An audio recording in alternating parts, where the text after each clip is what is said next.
Saya ajak Anda untuk ngobrol bersama dengan Bung Rocky Gerung. Bung Rocky, Uskup Agung Jakarta Ignatius Suharyo, dalam jumpa pers Natal membuat sebuah pernyataan yang disampaikan secara halus tapi secara substansial ini sangat menohok.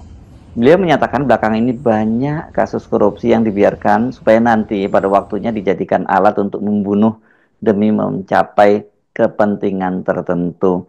Pernyataan ini sangat mengejutkan karena dikaitkan dengan kasus Sekjen Hasto yang kini sudah ditetapkan sebagai tersangka.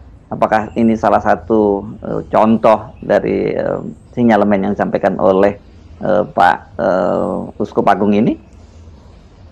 Ya, saya pikir juga sama aja bahwa seluruh pembicaraan tentang kasus Pak Hasto ini akan melibatkan elemen-elemen atau variabel lain di luar soal hukum. Kendati KPK ngotot bahwa ini sekedar soal hukum, tetapi cara pandang publik itu mampu untuk melampaui paradigma positivisme hukum ini.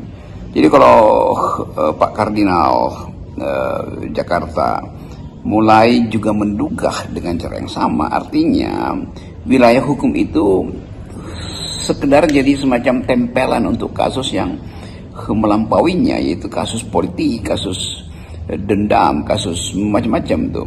Kan tetap orang melihat bahwa bagaimana mungkin Hasto itu dicarikan delik dalam waktu yang singkat, sementara kasus dia itu udah 5 tahun yang lalu. Apa ada delik baru? Kalau ada novum itu artinya bisa juga novum yang membatalkan penghukuman pada Harun Masiku secara in absentia misalnya kan. Kalau kita anggap bahwa udah selesai karena udah inkrah, artinya sudah jadi ketetapan hukum maksimal, maka tidak boleh lagi dibuka tuh. Jadi apa yang harus dibuka kalau kasus sudah selesai? Satu-satunya keterangan adalah ada pesanan politik untuk menjebak atau mempidanakan orang lain, yaitu Hasto tuh. Dan kalau kita tahu bahwa kasus ini, ya seperti kasus ecek-ecek lah itu urusan 600 juta dan sebetulnya juga udah dipastikan bahwa itu penyogoknya adalah saudara Harun Masiku. Lalu apa poin baru di situ? Jadi bisa kita mengerti bagaimana seorang pemimpin umat, dalam hal ini umat Katolik, juga menduga hal yang sama.